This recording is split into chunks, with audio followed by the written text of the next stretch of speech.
show you how to connect a waterproof LM335 sensor for heat. You know, we mentioned putting one in the boards, fine, but the other one you need to hook it up remotely. So I have here about 2 fathoms, 12 feet or so, of 2-conductor wire, and it's color coded red and black. So I'm going to use the red for the positive lead and the black for the negative. We have here a small piece of heat shrink and another heat shrink that would actually go over the 1/4 inch diameter of the LM335. You can see I've already taken the liberty of moving this back because I've used it before. This is I moved back the ADJ or adjust lead, and then that leaves the other outside one for the minus, but the one in the center is the plus lead. So we'll start by preparing one end of the wire here, and this is easier to do. This is kind of like a zip cord here. And we'll break back a small piece of it. Now here on the end we need to strip the wire off. And this is a 20 gauge wire in here, so it's difficult, but I got those special little pliers here that actually I can put it around the lead and strip it off. There's a little adjustment on it, so this is really neat. From the end of it, I like to kind of twist the wires together.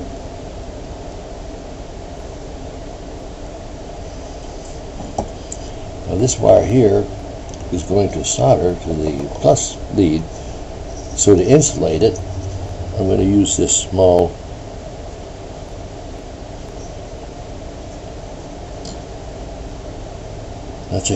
heat shrink. So now I'll get the center lead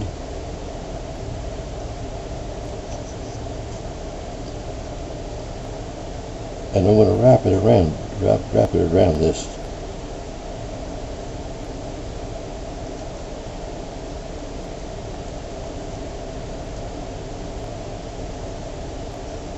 I got it there pretty good.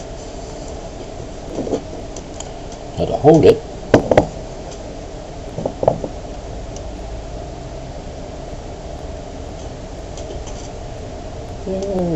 hopefully you can see that in the movie when we get around to showing it. So my soldering gun is warmed up good here.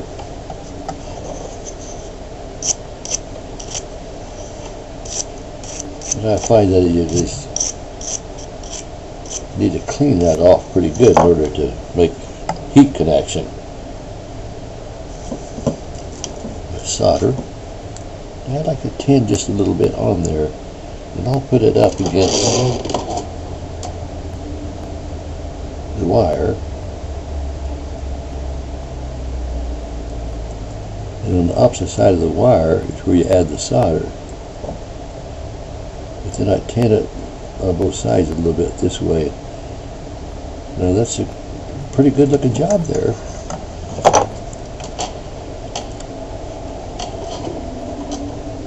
So now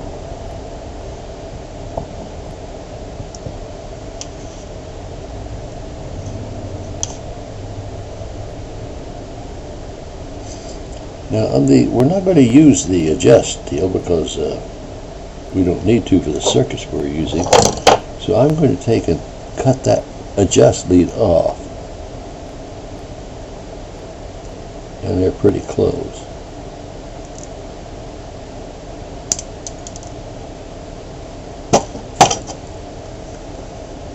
Then I'm going to trim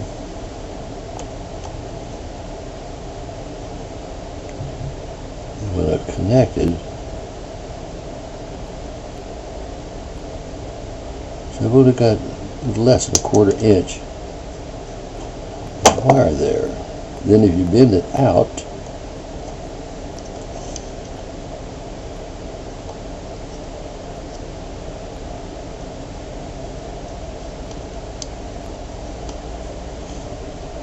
let's see, here's my needle nose. Take the needle nose and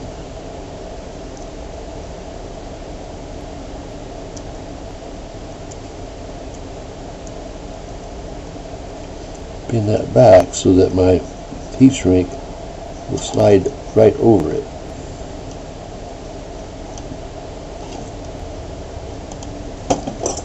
Now there, I think the next best thing to do is to shrink it.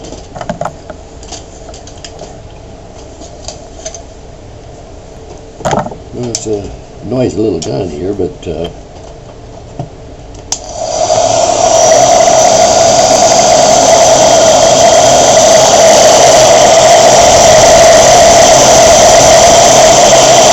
I won't try to do this.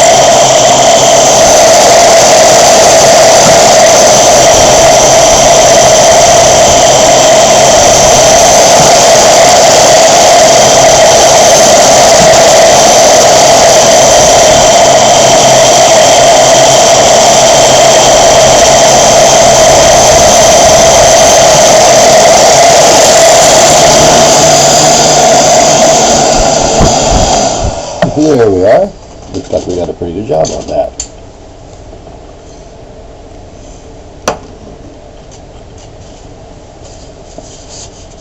I got a head cold, so I have to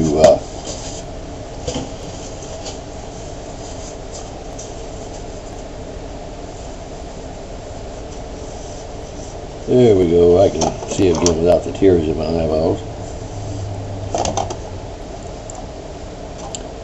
Now, here we have the ground lead, and we're going to solder to the other end of this thing, so we got to get this other end stripped in order to work.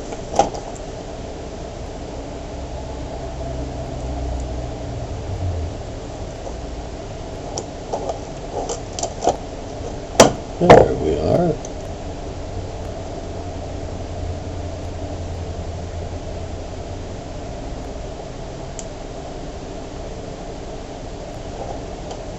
Making this connection here is really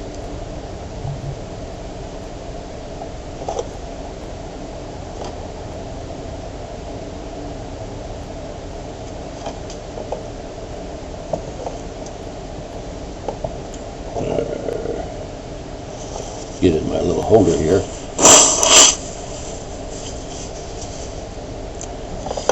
We'll solder that.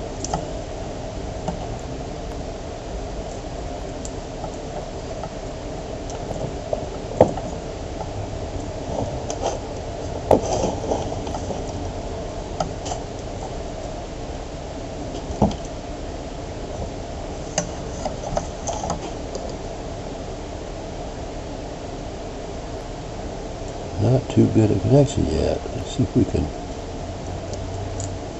improve on that a bit.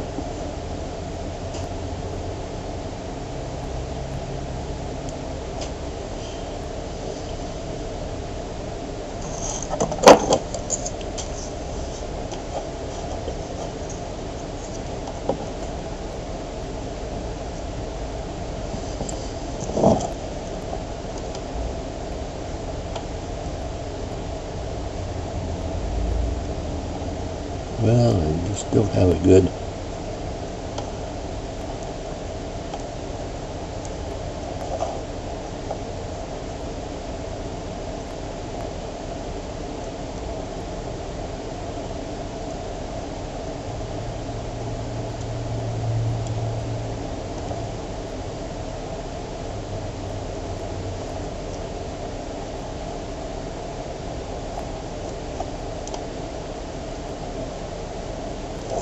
like solder there.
Well, we got solder on it.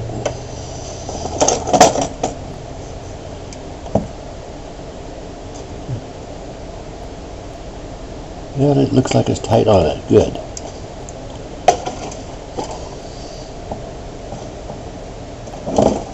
You wait a little bit until the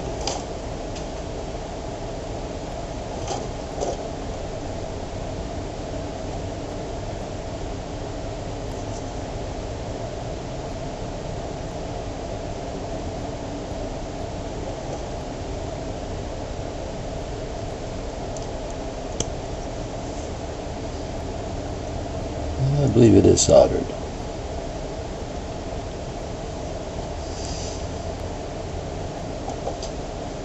We'll have to bring that down tight against the board there pretty good. See the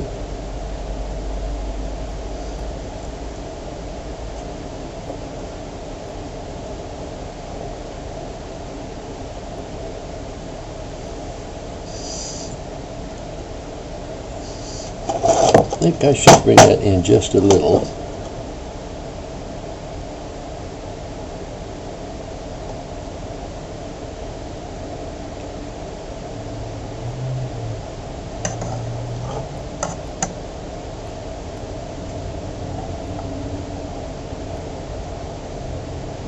That should do it.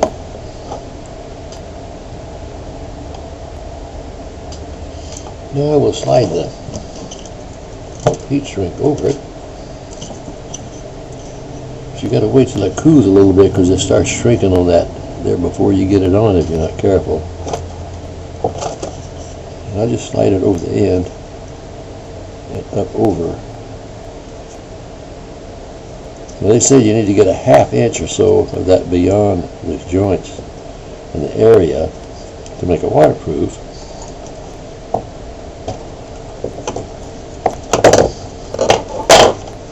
And so we'll cut it off at about a ½ inch back. Click.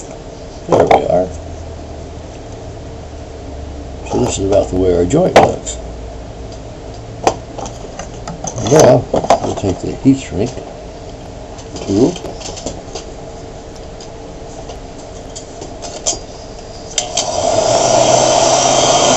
And the heat shrink on there. It insulates it.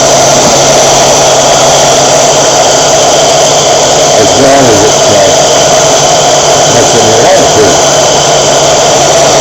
But even without, I didn't burn it in water because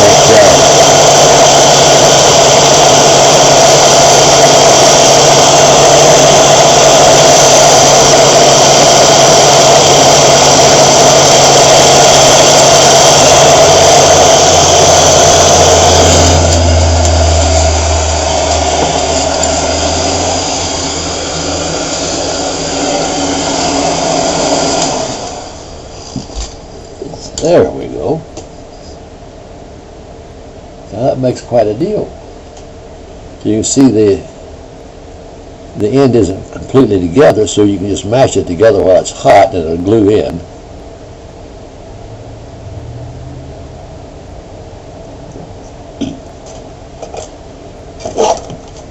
This is even a better way to do it.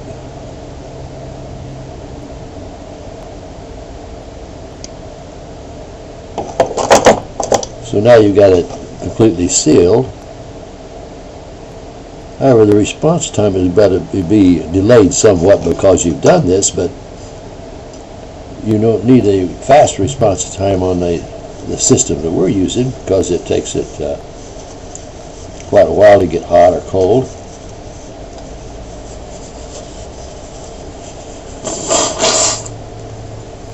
So the time of this heating or cooling in the heater itself from the sunshine, this makes the response time of that not so important to be very critical. So it'll work real quite well. And a little moisture on it in there is not going to get into there and ruin the unit. Now to hook it up into the deal, on the other end,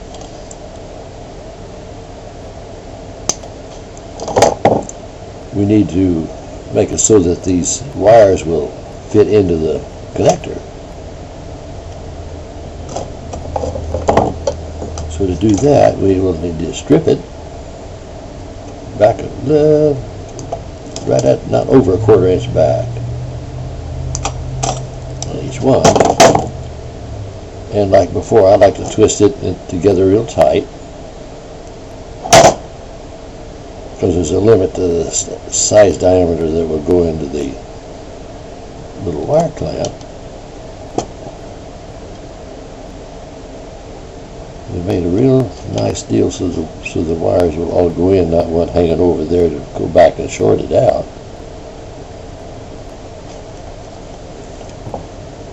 So I'll clamp that. And I'll get this soldering iron. You know, another way to do that too is take a little flux, kind of dipping down in it,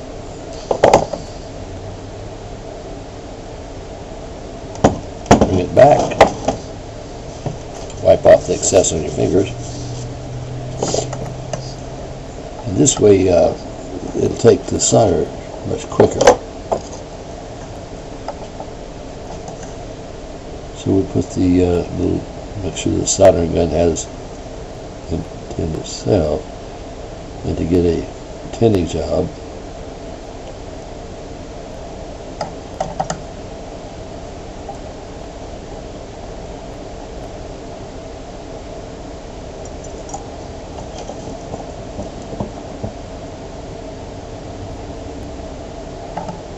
again, by just kind of getting it hot and wiping it this way, I find I can get a much better job.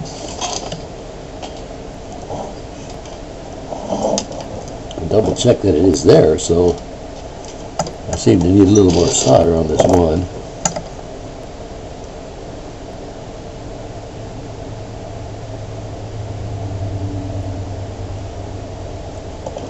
With melted solder on the iron itself,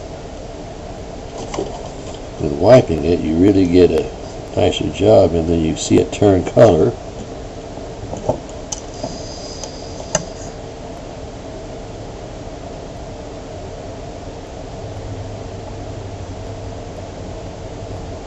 So you can't have very much over, because too much over it won't fit in the socket for the clamp.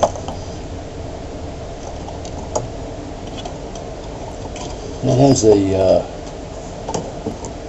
pretty good look to it there, see? Now the little stranded wires are all together, and they're soldered, so there's more like a solid wire there. Now we just shove it up into the clamp, and so we can clamp it in place, and it's no stragglers. It's a very nice looking job.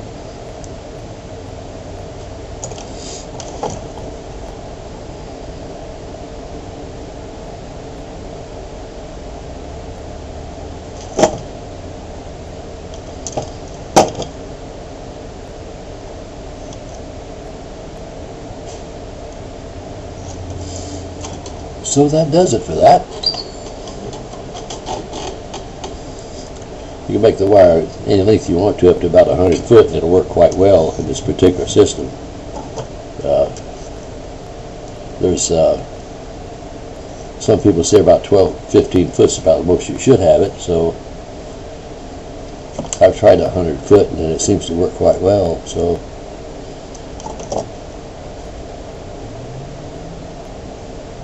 there we have it.